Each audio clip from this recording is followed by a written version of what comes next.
Assalamualaikum warahmatullahi wabarakatuh. Waalaikumsalam warahmatullahi wabarakatuh.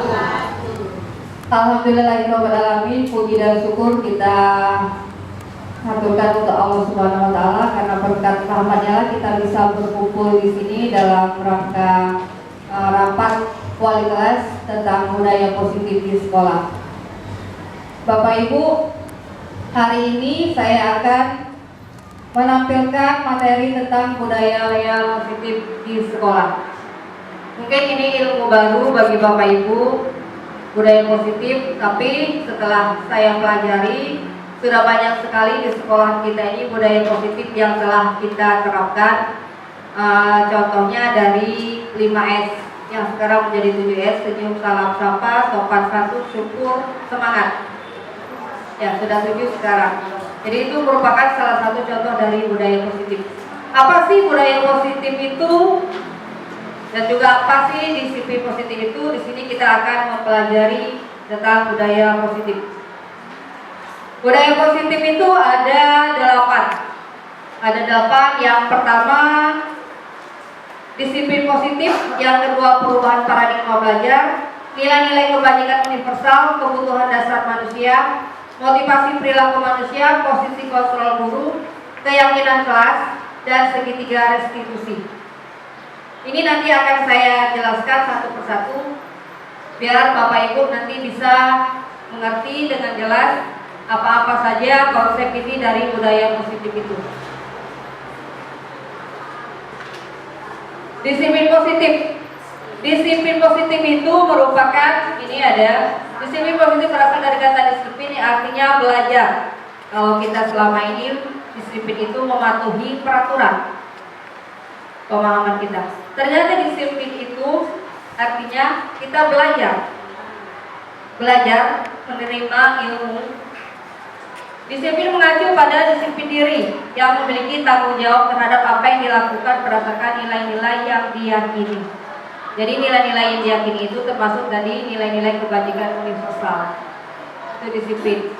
Ini juga disiplin positif merupakan salah satu cara penerapan disiplin yang bertujuan untuk menumbuhkan kesadaran siswa serta memberdayakan peserta didik tanpa imbalan penghargaan atau reward, ancaman ataupun hukuman. Sebagai pendidik, tujuan kita adalah menciptakan peserta didik yang memiliki disiplin diri sehingga mereka berperilaku mengacu kepada nilai-nilai kebajikan universal dan memiliki motivasi intrinsik dalam perubahan perilaku ke arah yang lebih baik. Ini pembelajaran dengan paradigma baru.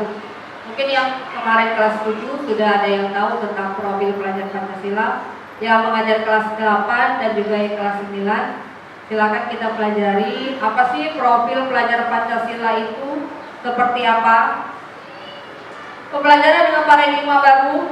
Di sini ada pembelajaran dengan paradigma baru merupakan pembelajaran yang dirancang berdasarkan prinsip pembelajaran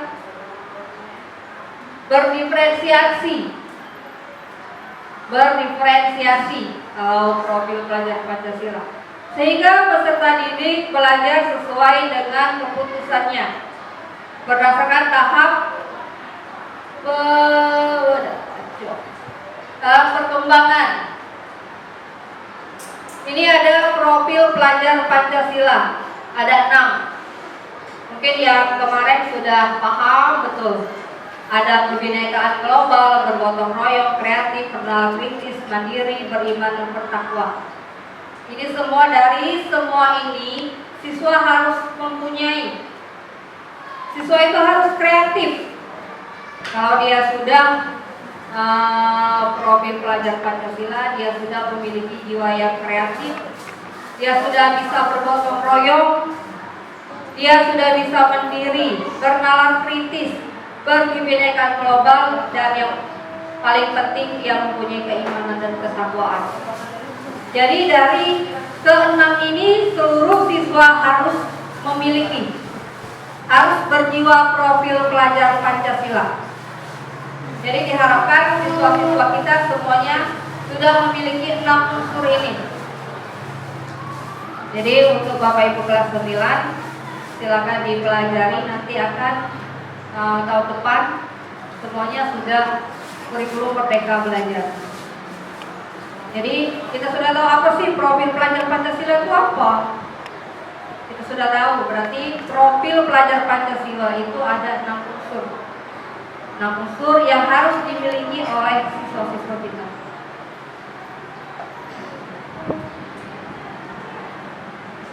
Ini miskonsepsi tentang teori kontrol.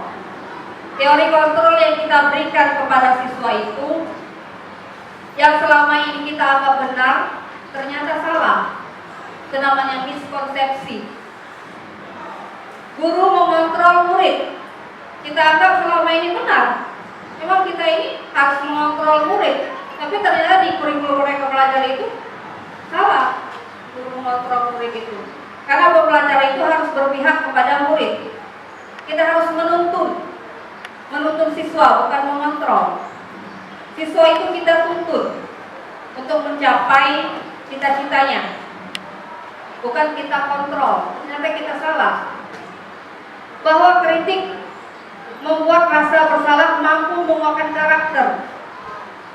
Kita mengkritik siswa selama ini sehingga dia mempunyai rasa bahwa dia itu bersalah. Kita anggap selama ini benar itu, ternyata salah. Kita mengkritik siswa sehingga dia mempunyai jiwa merasa bersalah, sehingga mentalnya yang kena. Salah ternyata. Bahwa semua penguatan positif efektif dan bermanfaat. Contohnya kita memberikan reward. Ternyata memberikan reward itu tidak semua reward yang kita berikan itu baik manfaatnya. Ternyata ada salah. Kita memberikan reward, contohnya kita pembelajaran kita berikan reward, misalnya kita memberikan hadiah-hadiah kepada siswa kita agar maksud hati kita agar mereka mempunyai motivasi untuk belajar. Jadi kalau saya berikan hadiah ini, dia akan mau untuk belajar tadi.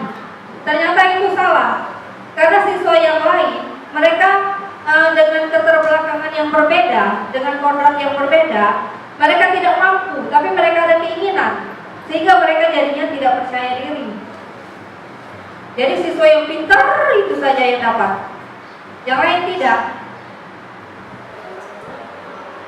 Itu namanya kita menjatuhkan mental anak. Jadi tidak semua reward itu baik. Ternyata ada juga reward itu yang salah.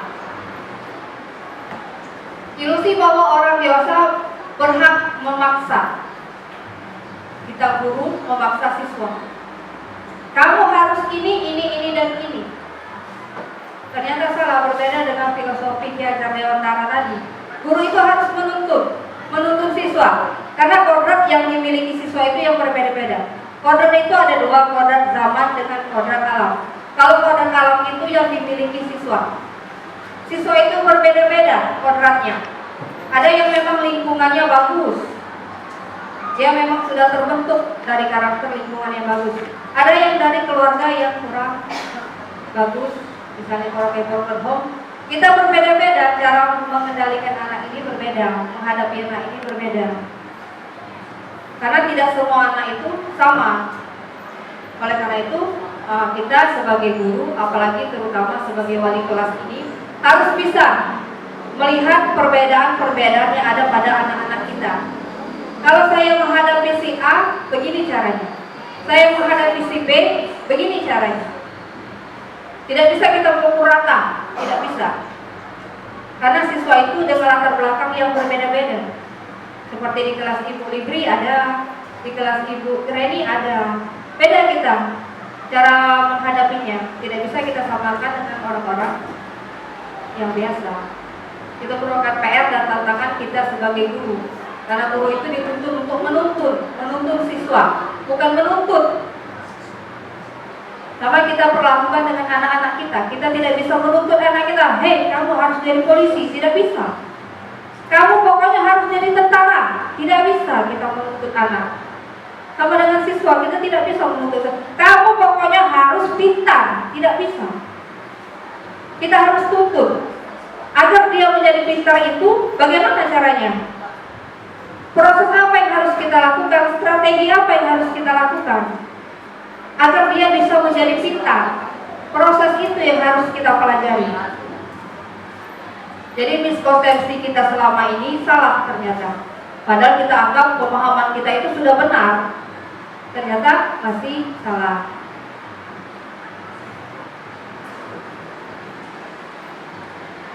Ini ada mengubah paradigma stimulus respon ke pendekatan teori. Ini ada stimulus respon yang selama ini dilakukan dan juga ada teori kontrolnya. Realitas bahwa kebutuhan kita itu sama, bahwa kebutuhan murid itu sama, itu pemikiran kita. Tapi ternyata berbeda-beda siswa itu kebutuhannya. Ada yang memang dia pintar di seni, dia butuh untuk memperdalam ilmu seninya.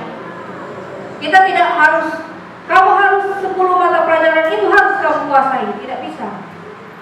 Kita harus bisa melihat, oh anak ini dia lebih cenderung ke seni, oh anak ini lebih cenderung ke akademik, oh anak ini ke prestasinya non akademik. Itu harus kita pahami, harus kita bisa membedakan anak-anak itu. Semua orang melihat hal yang sama. Kita guru lihat sama, semua siswa itu pasti semuanya itu bisa disiplin, bahwa semua siswa itu pasti mau pintar, bahwa semua siswa itu setiap pagi sudah sarapan misalnya. Dan ternyata berbeda, memiliki gambaran yang berbeda. Ada anak yang dari jam 5 subuh misalnya sudah membantu orang tuanya berjualan di pasar, dia tidak sempat lagi untuk sarapan di sekolah. Pandangan kita, semua anak-anak itu pasti sudah sarapan di rumah. Ternyata tidak, dengan latar belakang yang berbeda tadi. Jadi Bapak Ibu, khususnya ini untuk wali kelas, kita harus mampu memahami anak-anak kita satu persatu. Oh, anak ini mengapa sering telat? Kita pelajari. Oh, ternyata dia membantu orang tuanya dulu berjualan di pasar misalnya. Jadi dia otomatis untuk mandi dulu, untuk sarapan itu dia tidak sempat. Makanya dia membawa sarapan. Begitu sampai di sekolahan, selesai kegiatan dia langsung makan. Itu harus kita pahami. Kita harus memberikan waktu untuk dia. Nah, dia sudah jam 5 atau jam 4, dia sudah keluar dari rumah. Jadi Bapak Ibu harus paham karakter satu persatu anak-anaknya. Kita mencoba mengubah orang agar berpandangan sama dengan kita. Ini sama dengan kita memaksakan berpandangan sama dengan kita.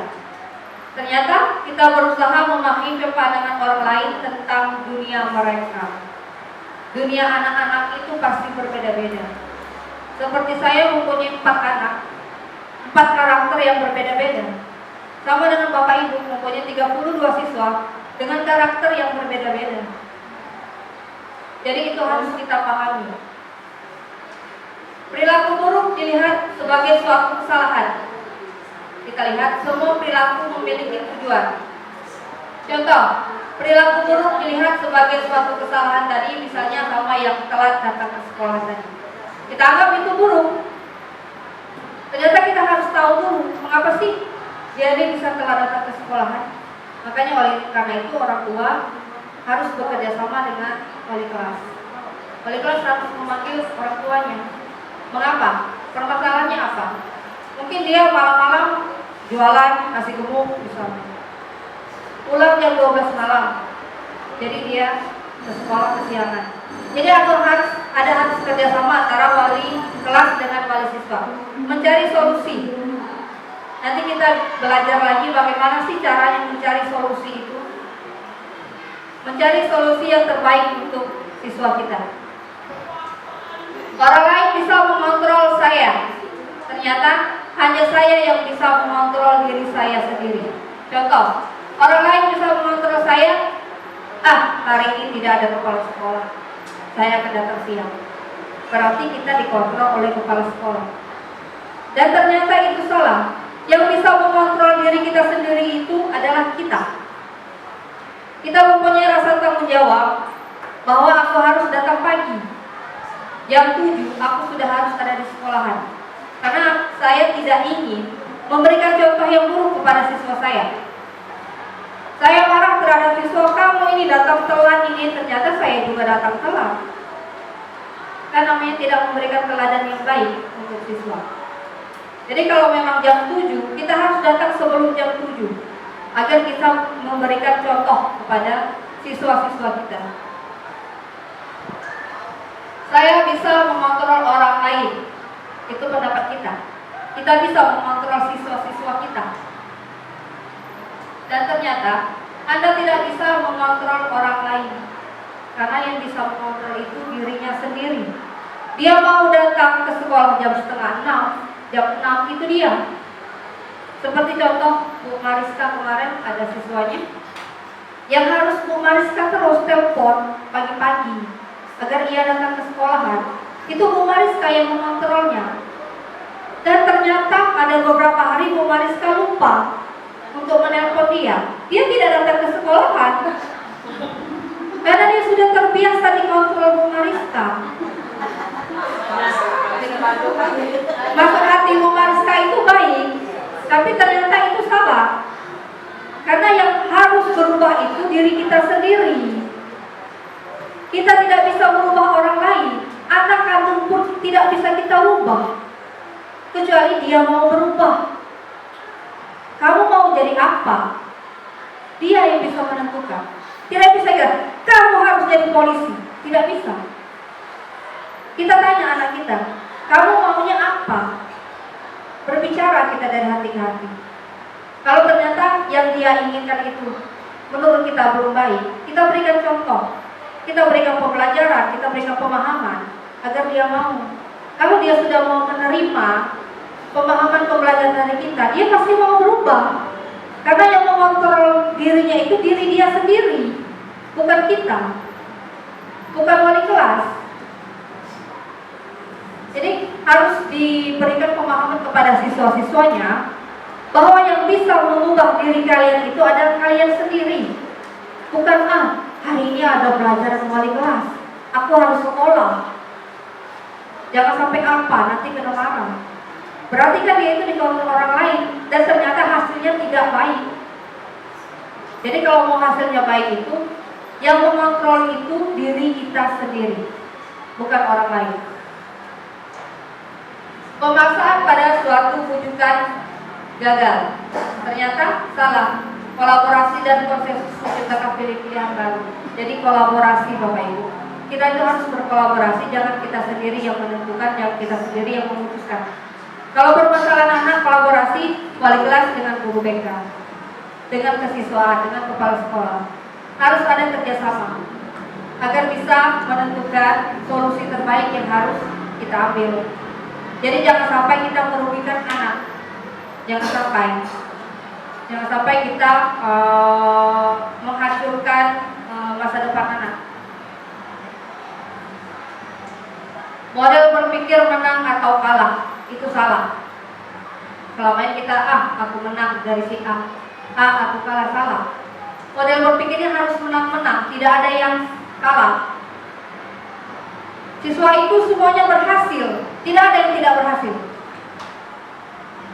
Oleh karena itu, model berpikirnya harus menang-menang tadi. Dari 32 siswa ini yang saya pegang, semuanya harus berhasil. Proses dari dia berhasil itu yang harus kita ikuti. Jadi ada toleransi, itu merupakan nilai-nilai kebajikan universal. Kita harus bertoleransi. Ada rasa hormat, ada integritas, ada mandiri, menghargai, antusias, ada empati, keingintahuan, kreativitas, kerjasama, percaya diri, komitmen. Itu contoh-contoh dari nilai-nilai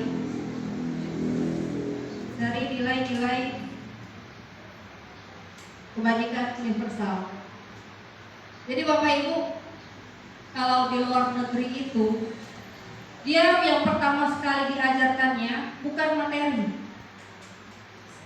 Dia merasa berhasil mengajak anak-anaknya kalau dia sudah bisa memberikan pemahaman pembelajaran kepada anak-anaknya sudah bisa disiplin untuk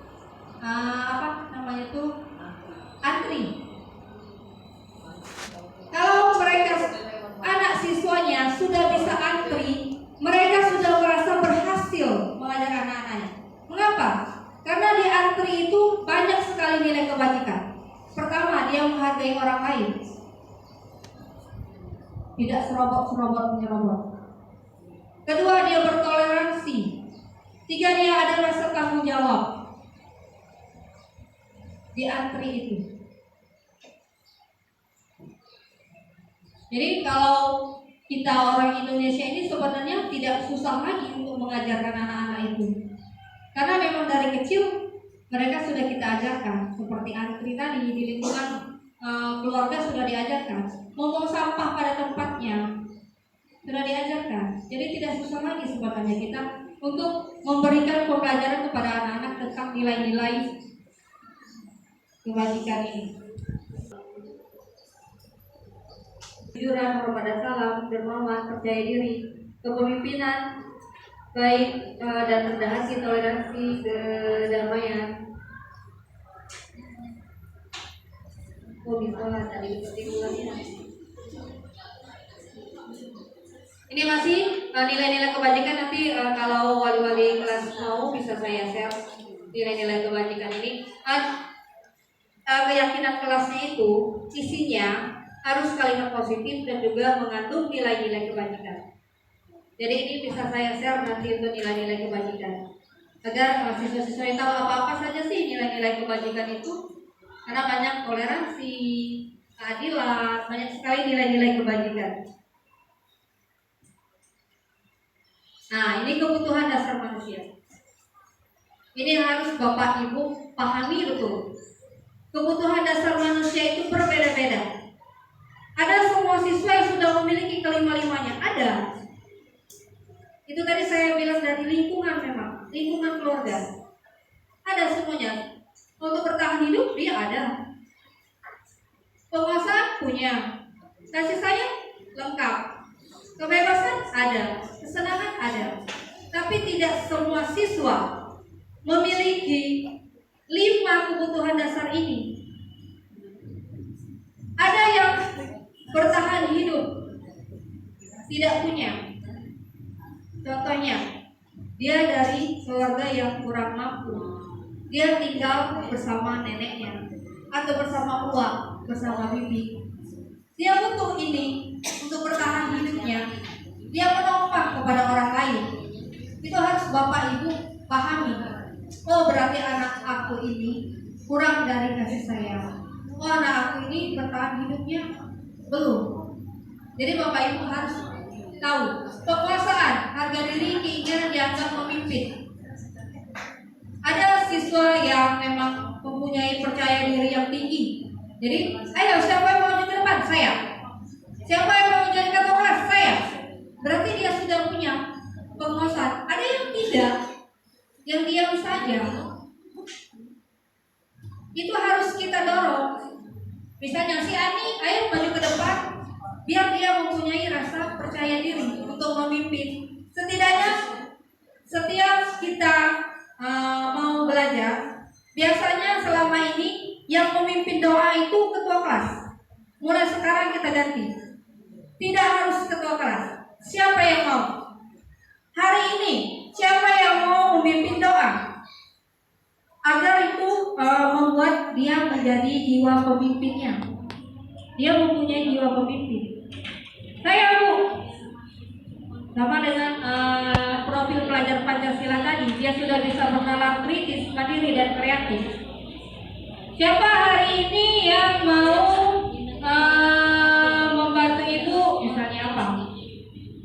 Jadi Bapak Ibu harus mampu mengajak anak-anaknya.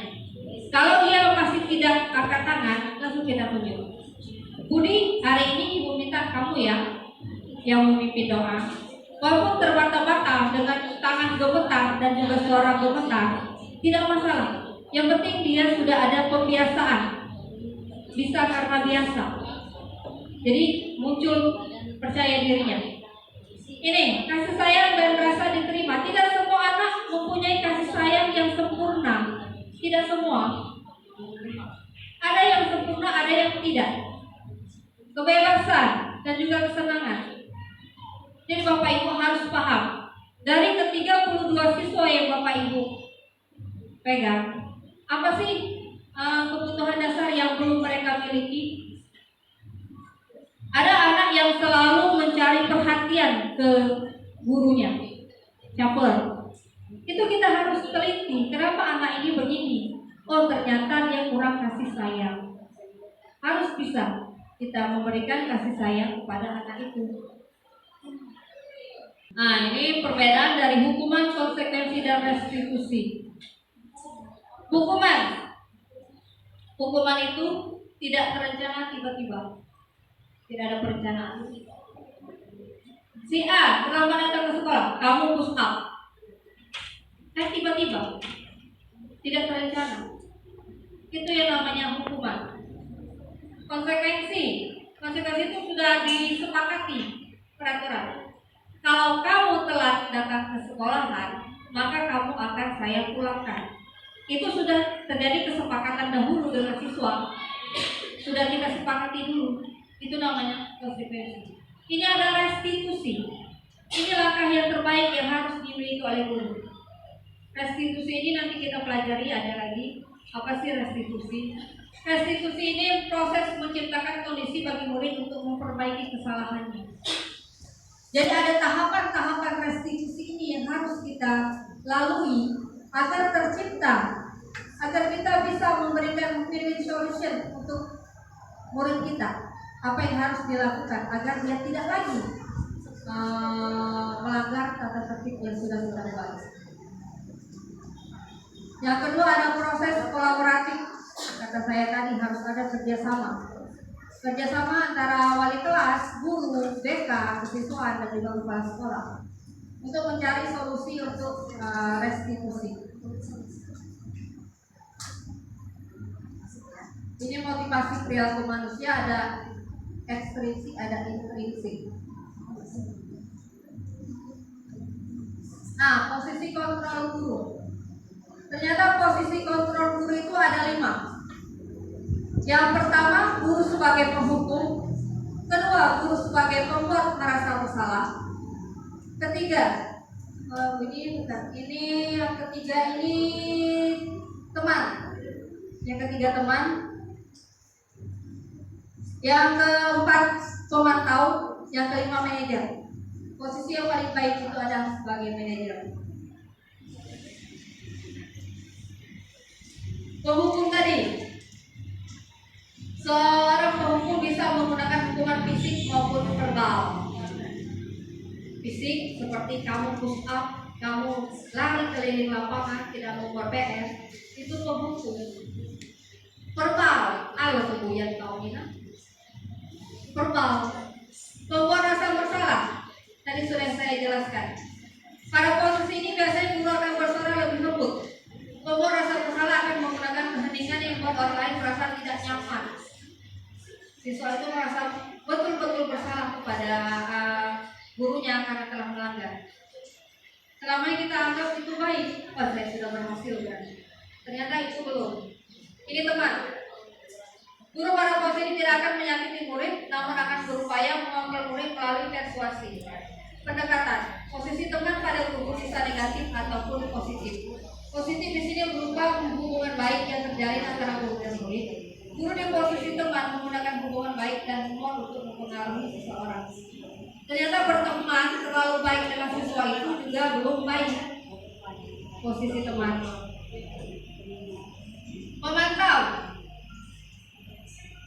Memantau berarti mengawasi. Ini bisa kita lakukan. Memantau, mengawasi siswa. Yang terakhir posisi manajer. Ini yang terbaik dari kelima posisi kontrol guru. Posisi terakhir, manajer adalah posisi di mana guru berbuat sesuatu bersama dengan murid, mempersilakan murid mempertanggungjawabkan perilakunya, menunggu murid agar dapat menemukan solusi atas permasalahannya sendiri. Seorang manajer telah memiliki keterampilan di posisi teman maupun pemantau. Dengan demikian bisa jadi waktu ke waktu tertentu kembali kepada posisi tersebut. Nanti kita pelajari, ada lagi materinya. Nah, ini yang harus Bapak Ibu lakukan. Keyakinan kelas. Mengapa sih harus keyakinan kelas? Mengapa bukan peraturan atau perasaan? Mengapa bukan peraturan kelas? Karena kalau peraturan itu dibuat secara sepihak, guru yang menentukan. Ini peraturan kelas ini. keyakinan kelas itu dibuat berdasarkan kesepakatan bersama. Ini cara pembentukan keyakinan kelas. Yang pertama bersifat abstrak, berupa pernyataan universal, dibuat dalam pernyataan positif, kalimat positif, mudah diingat, sesuai dengan kondisi kelas dan sekolah.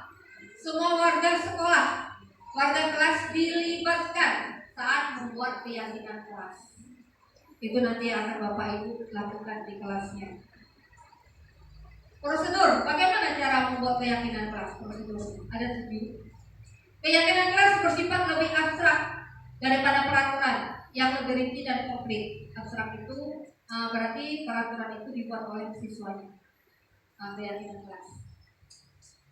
Keyakinan berupa pernyataan universal dengan kebajikan universal tadi. Menghormati, misalnya saling menghargai. Saling menghargai, misalnya dia menulis di situ tidak ada bullying, misalnya. Kita ganti kalimatnya. Menghargai orang lain. Kalimatnya adalah bentuk positif. Keyakinan kelas sebenarnya tidak terlalu banyak sehingga mudah diingat dan dipahami oleh semua warga sekolah. Keyakinan kelas sebaiknya sesuatu yang dapat diterapkan di lingkungan tersebut. Semua warga kelas sebenarnya ikut berkontribusi dalam pembuatan keyakinan kelas lewat kegiatan curah pendapat. Bersedia meninjau kembali keyakinan kelas dari waktu ke waktu. Jadi Bapak Ibu membuat keyakinan kelas tadi, silakan Bapak Ibu kasih anak-anaknya satu persatu kertas. Biarkan mereka membuat keyakinan apa yang mereka inginkan dalam kelas. Boleh 1, 2, 3 boleh. Nanti keyakinan itu Bapak Ibu kumpulkan satu persatu di depan, dikelompokkan. Pasti ada yang sama di antara siswa. Dikelompokkan, ada dapat berapa keyakinan, bisa dapat 10 keyakinan. Dari ke 10 keyakinan itu Bapak Ibu utarakan ke kelas bahwa dari kesepakatan kelas kita terbentuk 10 keyakinan kelas. Misalnya yang pertama, menghormati orang lain. Yang kedua, menghargai waktu. Yang ketiga, menjaga barang di kelas. Misalnya, seperti di kelas kan pasti ada pojok baca. Jadi siapa yang meminjam buku, letakkan kembali ke tempat asal. Jadi menjaga barang-barang di kelas misalnya. Dari ke-10 itu, kalau sudah disepakati seluruh warga kelas, Bapak Ibu tulis atau boleh diketik, ditempel di dinding kelasnya agar terlihat dan disepakati bersama dengan cara tanda tangan seluruh warga kelas. Kalau sudah membuat keyakinan kelas, insya Allah seluruh warga kelas itu akan mentaati keyakinan kelas, karena keyakinan kelas itu mereka buat sendiri. Ini ada beberapa contoh keyakinan kelas. Nanti saya share ke Bapak Ibu contoh-contohnya. Kali ini kami meyakini bahwa sangat penting untuk menghormati orang lain. Jadi sesama teman harus menghormati, dengan guru harus menghormati. Itu contoh-contohnya nanti saya berikan ke Bapak Ibu. Ini segitiga restitusi yang terakhir. Apa sih segitiga restitusi itu? Restitusi itu apa sih? Jadi restitusi itu ada 3 tahap yang harus Bapak Ibu lakukan dalam mengambil solusi untuk sebuah masalah. Nih, yang pertama ada menstabilkan identitas. Stabilkan identitas itu kita bertanya kepada anak. Satu orang pasti punya salah. Kita panggil misalnya si Ani. Ani punya masalah dengan Ibu Wati misalnya. Ani pada saat pelajaran Ibu Wati ribut dalam kelas. Si Ibu Wati mengadu ke wali kelasnya. Jadi misalnya saya sebagai wali kelas memanggil Ani tadi. Menstabilkan identitas. Menstabilkan identitas, yang pertama saya tanya kepada Ani. Ani, apakah benar kamu mempunyai masalah dengan Ibu Wati? Ya Bu, kata si Ani. Waktu saya pelajaran Ibu Wati, saya ribut di kelas. Mengapa kamu melakukan itu? Karena Bu, si Budi mengganggu saya Bu. Dia selalu menendang-nendang kursi saya sehingga saya membuat keributan. Selanjutnya, ibu saya sebagai kelas berbicara dengan Ani. Baiklah Ani, yang kamu lakukan itu sudah benar. Tidak ada manusia itu yang sempurna, pasti pernah mempunyai kesalahan. Terjadi lagi di validasi terhadap masalah, validasi tindakan. Saya bertanya kepada siswa tadi, kira-kira kalau kamu sudah sadar dengan kesalahan kamu, keyakinan kelas apa yang sudah kamu langgar? Dari keyakinan kelas yang dibuat tadi. Ya Bu, saya tidak menjaga kenyamanan saat belajar, misalnya. Karena dia ribut, yang lain jadi terganggu. Jadi kita tidak bisa memberikan hukuman kepada siswa, karena kita memberikan solusi yang terbaik. Baiklah, ini berhubung kamu sudah tahu keyakinan kelas apa yang sudah kamu langgar, dan kamu sudah berjanji untuk tidak lagi mengulangi kesalahan itu, maka ibu akan memaafkan kesalahan. Itu contoh dari segitiga restitusi. Segitiga restitusi ada tiga tahap ini. Contoh kata-katanya. Tidak ada manusia yang sempurna, saya juga pernah melakukan salah. Ini kita menstabilkan identitas itu, kita meredam amarah. Misalnya si A dengan si B berkelahi, kita panggil si A, kita panggil si B, kita redam dulu amarahnya. Itu menstabilkan identitas. Kita bertanya dulu apa permasalahan yang terjadi. Selanjutnya, validasi tindakan yang salah. Itu ada kalimat-kalimatnya.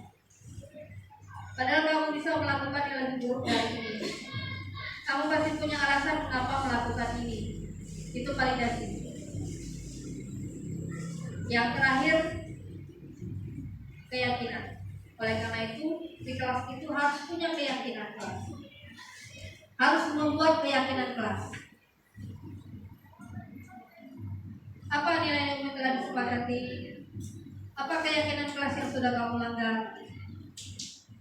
Jadi nanti mungkin hari Senin atau Selasa silakan Bapak Ibu di kelasnya masing-masing membuat keyakinan kelas. Semoga dengan apa yang sudah Bapak Ibu buat, apa yang sudah disepakati oleh siswa, sehingga kelas itu lebih kondusif dan juga permasalahan-permasalahan yang muncul semoga tidak muncul di kelas ini. Karena dia sudah berjanji dengan dirinya sendiri bahwa dia akan berubah. Karena tadi yang bisa mengontrolnya adalah dirinya sendiri, bukan orang lain. Kalau dia sudah membuat perjanjian, kesepakatan sendiri oleh dirinya, misalnya untuk melanggar apa yang sudah kita sepakati itu, kecil kemungkinan. Karena dia merasa tidak dikekang. Kalau kita membuat peraturan, dia merasa dikekang, diatur. Tapi kalau dari dirinya sendiri sudah berjanji, maka dia akan malu untuk melanggar. Itulah dari keyakinan. Kira-kira Bapak Ibu ada yang mau ditanyakan? Ada yang mau ditanyakan? Dari beberapa budaya positif di sekolah tadi, dari paradigma, dari restitusi, atau keyakinan yang masih belum jelas tentang keyakinan kelas. Boleh bertanya? Sudah paham semua? Silakan Bu Sari. Tadi kan kalau kesepakatan.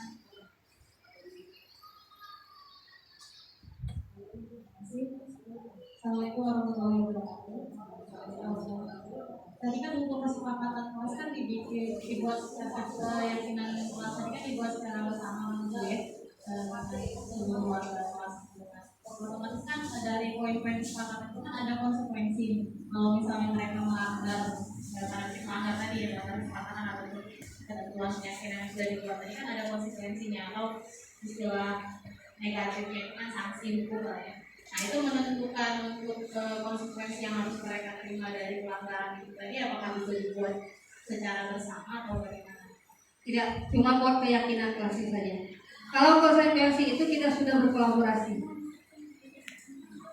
Sudah kolaborasi kita. Jadi misalnya keyakinan kelas satu keyakinan yang dilanggar, kita sudah bisa berkolaborasi dengan siapa dia membuat masalah. misalnya dengan guru agama misalnya. Berarti kita harus memanggil dulu siswanya, kita laksanakan segitiga restitusi tadi dengan win-win solutionnya. Kita tanya kepada anaknya, kira-kira dari yang kamu langgar itu kamu maunya bagaimana?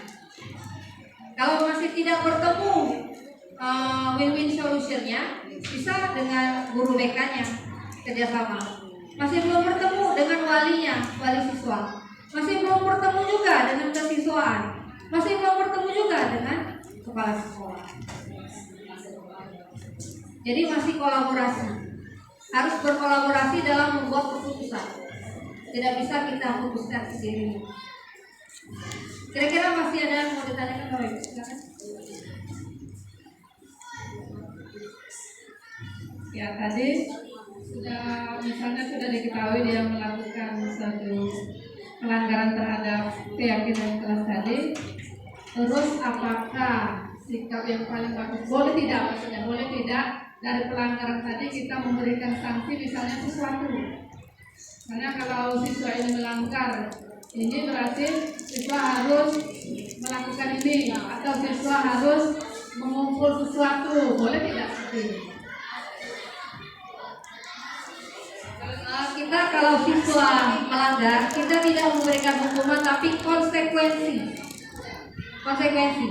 Konsekuensi itu sudah ada kesepakatan di awal. Jadi antara siswa kita dengan siswa, kita sudah mempunyai kesepakatan. Sudah ada 8 keyakinan kelas misalnya. Yang pertama, kalau tidak terlalu krusial sih tidak masalah, misalnya ribut tadi kan bisa kita juga. Misalnya dia 1 minggat atau 2 dia berkelahi, nah itu bisa kita adakan kesepakatan. Kira-kira kalau kamu berkelahi ini, saya ibu berikan sanksi untuk tidak sekolah selama 1 minggu. Apakah kamu setuju? Kesepakatan. Baiklah Bu, saya setuju karena saya memang merasa saya membuat kesalahan. Tidak apa-apa, karena itu sudah kesepakatan. Kita tidak membuat peraturan. Kalau dia tidak mau, kita tawarkan yang lain. Masih belum bertemu win-win solution dengan kita dengan siswa, kita ajak guru BK. Masih belum bertemu, kita ajak kesiswaan. Masih belum bertemu, terakhir dengan kepala sekolah. Jadi harus ada kesepakatan dalam memberikan hukuman kepada siswa. Konsekuensinya apa? Tetap kesepakatan. Kalau kita mau mengeluarkan siswa itu harus ada kesepakatan dulu. Kira-kira Bapak Ibu masih ada yang menanyakan? Assalamualaikum warahmatullahi wabarakatuh. Pada menggunakan guru tadi menuntut ya tidak boleh memberikan sanksi kira-kira kepada yang bersifat katanya kita memang sudah tahu ya. Di sini kan kita biasanya kalau khususnya di SMP kita ini kan kadang-kadang kita piket umum untuk guru saja dulu. Piket umum itu kan biasanya untuk pengawasan itu biasanya bukan wali kelasnya. Jadi bagaimana kami sebagai misalnya saya di kelas 99 kan, kemudian saya mengawasi kelas 97 misalnya. Kemudian ada beberapa anak ini biasanya ada yang mengambil kesempatan tidak pernah piket. Otomatis kita kan biasanya kita beri apa ya hukuman biasanya kan, sanksi kita beri anak-anak tersebut. Bagaimana nih? Apa harus dikeluarkan ke wali kelasnya? Yang seperti itu. Baiklah, terima kasih Bu Ferry. Jadi kalau seandainya kasus seperti Bu Ferry tadi, ada anak yang tidak piket, tapi bukan wali kelasnya, kita laporkan kepada wali kelas.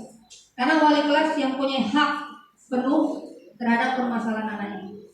Jadi kita melapor ke wali kelas, biarkan wali kelas menyelesaikan permasalahan itu dengan memakai tahapan segitiga restitusi tadi. Terakhir ada kesepakatan antara kita dengan siswa. Apa yang harus dilakukan siswa? Kalau dia setuju, oke, tidak masalah. Itu berarti bukan hukuman tapi konsekuensinya. Iya. Jadi kalau ada siswa kesalahan, langsung laporkan ke wali kelas.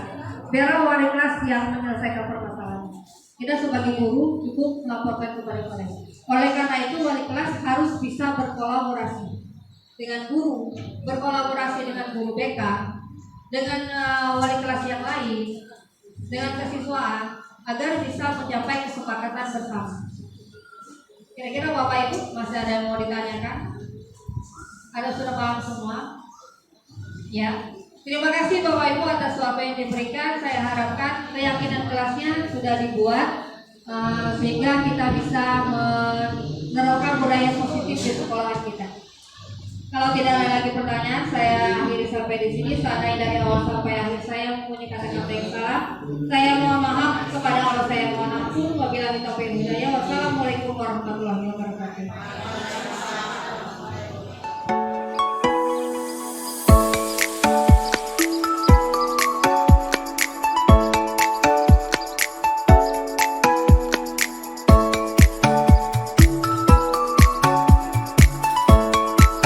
Assalamualaikum warahmatullahi wabarakatuh. Apa kabarnya anak-anak hari ini? Alhamdulillah semua dalam keadaan baik. Puji dan syukur kita berikan kepada Allah Subhanahu wa taala karena berkat rahmatnya lah kita masih bisa berkumpul di sini. Para ketua-ketua kelas masih bisa menghadiri rapat pagi ini. Adapun kegiatan kita hari ini yaitu materinya tentang keyakinan kelas. Apa sih keyakinan kelas itu? Kenapa tidak peraturan kelas? Karena kalau peraturan berarti yang membuatnya itu pihak sekolah yang mengatur. Tapi kalau keyakinan kelas ini yang membuatnya kalian sendiri. Kelasnya masing-masing yang membuat. Seluruh warga kelas berhak untuk menuliskan apa saja yang diinginkannya untuk kelas ini. Misalnya, saya menginginkan kelas ini tidak ribut, ditulis di situ. Menghargai teman, misalnya. Atau saya ingin seluruh kelas ini datang tepat waktu, menghargai waktu, ya, disiplin. Nanti boleh kalian tuliskan. Di situ juga nanti ada yang kasih contohnya apa-apa saja. Nah, ini cara membuat keyakinan kelas. Keyakinan kelas itu bersifat abstrak, berupa pernyataan universal, umum. Dibuat dalam pernyataan positif, kalimat positif. Bukan mengatakan tidak boleh, nah itu tidak boleh ditulis. Atau dilarang buang sampah sembarangan, ya kan? Jagalah kebersihan, itu kata-kata yang dipilih. Sedikit saja agar mudah diingat, karena ini nanti akan ditempel di dinding di kelasnya. Kalau sudah ada kesepakatan dari teman-temannya, dari ketua kelas, dari wali kelasnya, nanti ditulis di sana. Jadi setiap guru yang mengajar bisa melihat apa sih keyakinan kelas dari kelas ini, ya nanti kalian tulis di sana. Terus sesuai dengan kondisi kelas dan sekolah sehingga mudah diterapkan. Semua warga sekolah atau warga kelas dilibatkan saat membuat keyakinan kelas. Jadi seluruh kelas itu semuanya menuliskan keyakinan kelasnya. Apa-apa saja yang kalian inginkan, kelasnya seperti apa, agar kelasnya menjadi baik, menjadi kondusif, menjadi nyaman. Misalnya di tiap kelas itu kan ada pojok baca. Boleh di situ kalian menulis, jagalah barang kelas, atau letakkan kembali setelah meminjam buku di pojok baca. Boleh kalian tuliskan. Terus cara pembentukannya, prosedurnya seperti apa? Bagaimana caranya? Yang pertama, keyakinan kelas bersifat lebih abstrak daripada peraturan yang lebih rinci dan konkret. Keyakinan kelas berupa pernyataan-pernyataan universal umum. Keyakinan kelas senantiasa dibuat dalam bentuk positif, sama tadi. Keyakinan kelas sebenarnya tidak terlalu banyak sehingga mudah diingat dan dipahami oleh warga kelas. Keyakinan kelas sebaiknya sesuatu yang dapat diterapkan di lingkungan tersebut. Jadi yang bisa kalian taati, ya. Jadi jangan susah-susah. Misalnya kalian buat setiap siswa membawa kue tiap hari, kan tidak masuk akal namanya. Jadi yang kalian bisa kalian lakukan. Semua warga kelas sebenarnya ikut berkontribusi dalam pembuatan keyakinan kelas lewat kegiatan kurang pendapat. Bersedia meninjau kembali keyakinan kelas dari waktu ke waktu. Jadi misalnya semester ini, semester depan kalian rapat lagi bersama teman-temannya. Apakah ada yang mau diganti keyakinan kelasnya itu? atau cukup itu saja, atau mau ditambah? Ya, itu kalian rapatkan lagi dengan wali kelasnya.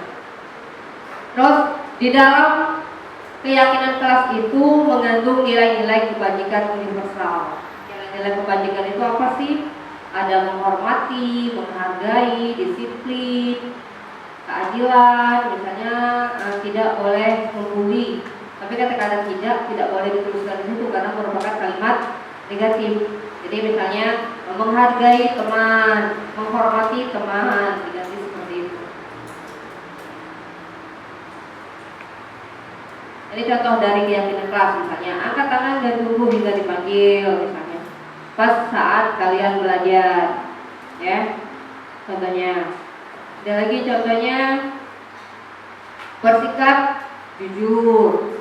Misalnya ada yang pinjam temannya dikembalikan lagi, atau menjaga barang-barang temannya, tidak mencuri, bersikap jujur, bertanggung jawab. Bertanggung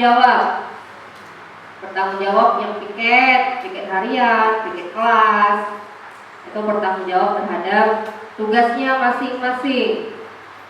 Saling menghargai, tadi tidak ada bully, saling menghargai sama teman, ramah, sopan dan peduli. Bertemu dengan guru, bertemu dengan teman, saling sapa, menyimak dengan baik. Pada saat ada guru memberikan materi, memberikan pembelajaran, kalian menyimak, jangan sampai membuat keributan karena akan mengganggu yang lain. Itu contoh-contohnya. Ada lagi, misalnya kelas kita dimulai dengan dan selesai tepat waktu, berarti menghargai waktu. Jagalah kerapian meja, misalnya sampah-sampah, jangan sampai berserakan, letakkan sampah di tempatnya. Dengarkan teman sekelas yang sedang berbicara. Itu contoh-contoh dari keyakinan kelas. Ini ada sifatnya nilai-nilai universal kebajikan dari profil pelajar Pancasila, beriman bertakwa, mandiri, berdalam kritis, menggunakan program beragama yang kreatif. Kata-kata ini bisa kalian masukkan, kalian selipkan di keyakinan kelasnya. Ada toleransi, rasa hormat, integritas, mandiri, menghargai, antusias, bersikap jujur tadi, dengarkan dengan baik, ya. Ini untuk kebajikan universalnya, kata-kata kebajikan universal. Peduli, rajin, integritas, keterus-terangan, jujur, keberanian, kebersihan, keadilan, pengabdian, komitmen. Misalnya kamu membuat komitmen di situ, setiap tanggal 10 terakhir bayar apa uang kas, ya. Atau setiap siswa harus yang piket kelas harus datang jam 6. Misalnya, ya. Itu komitmen, kalian ada komitmen. Bijaksana, belas kasih, baik hati. Nah, itu kata-kata itu bisa kalian masukkan, ya. Kira-kira dari yang ibu paham, ibu jelaskan ini, ada yang belum paham, ada yang mau ditanyakan, ada yang belum dimengerti tentang keyakinan kelas itu apa. Jadi keyakinan kelas itu kesepakatan kalian yang kalian buat sendiri, yang kalian taati. Jadi nanti kemarin sudah hari Sabtu sudah ibu rapatkan dengan wali-wali kelasnya untuk pembuatan keyakinan kelas ini. Untuk hari ini ibu rapat dengan ketua-ketua kelas untuk membuat keyakinan kelas. Jadi nanti bersama dengan wali kelasnya membuat keyakinan kelasnya masing-masing. Ada yang mau ditanyakan? Tidak ada? Kalau tidak ada, ibu kasih kertas ini, ibu minta kalian menulis keyakinan kelas yang kalian inginkan, contohnya ya. Nanti yang sudah selesai buat, misalnya Abdi kelas 71, buat namanya keyakinan kelas yang kalian ingin buat apa? Nanti kalian tempel di kertas itu, ya.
Yang sudah selesai boleh ditulis.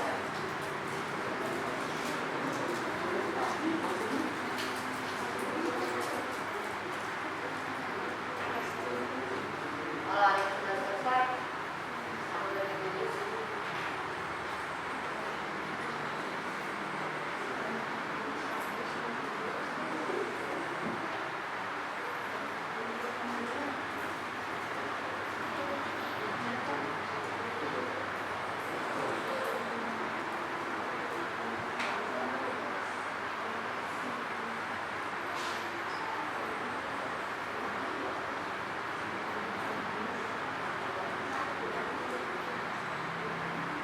Ada yang sudah? Silakan tempel sana.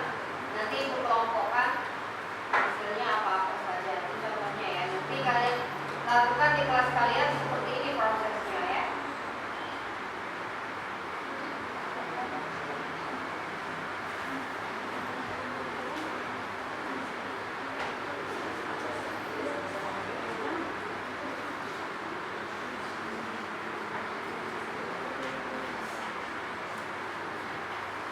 Kita dulu ya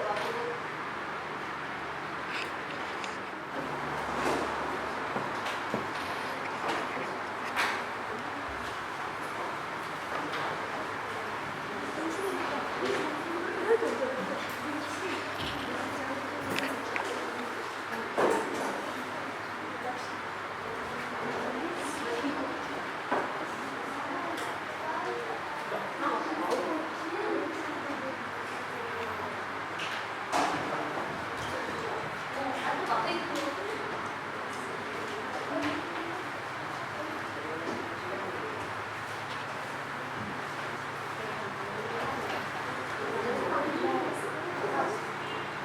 Sudah semua?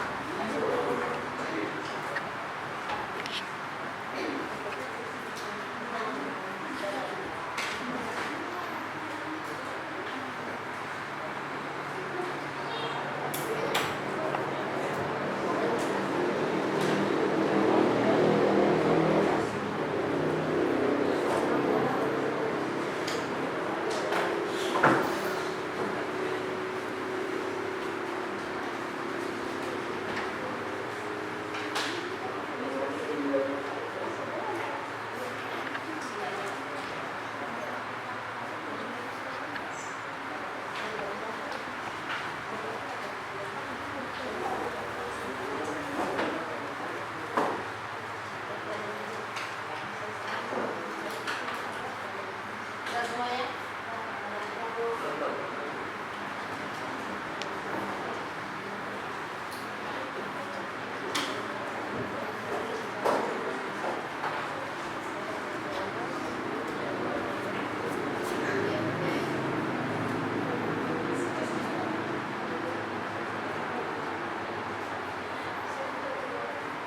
Sudah?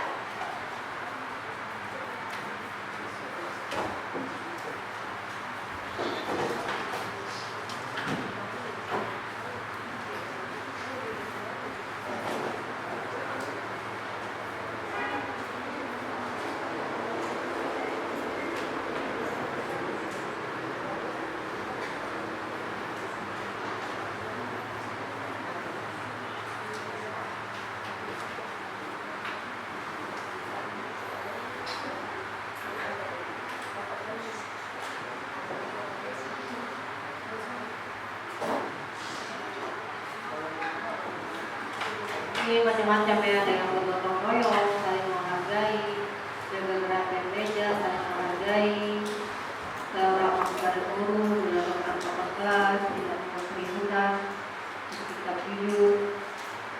Ini rata-rata semuanya sudah benar ya, buatnya. Ya. Berarti untuk membuat keyakinan kelasnya sudah bisa dipahami ya. Cara membuat keyakinan kelasnya nanti kalian terapkan di setiap kelas seperti ini. Kira-kira masih ada yang mau ditanyakan? Kalau tidak ada lagi yang bertanyakan, untuk rapat ini nanti setelah ini kita penandatanganan hasil dari yang kalian buat ini, kita tanda tangan buat di depan nanti untuk Rapat hari ini Ibu cukupkan sampai di sini. Terima kasih atas kehadirannya. Kalau dari awal sampai akhir Ibu punya kata-kata yang salah, Ibu mohon maaf. Wabillahi taufiq wal hidayah. Wassalamualaikum warahmatullahi wabarakatuh.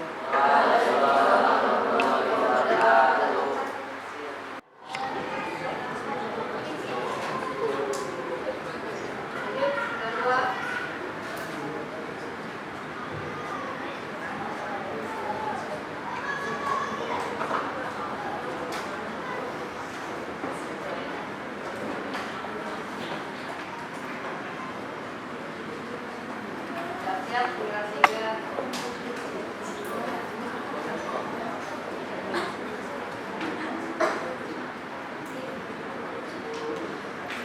Tinggal 3.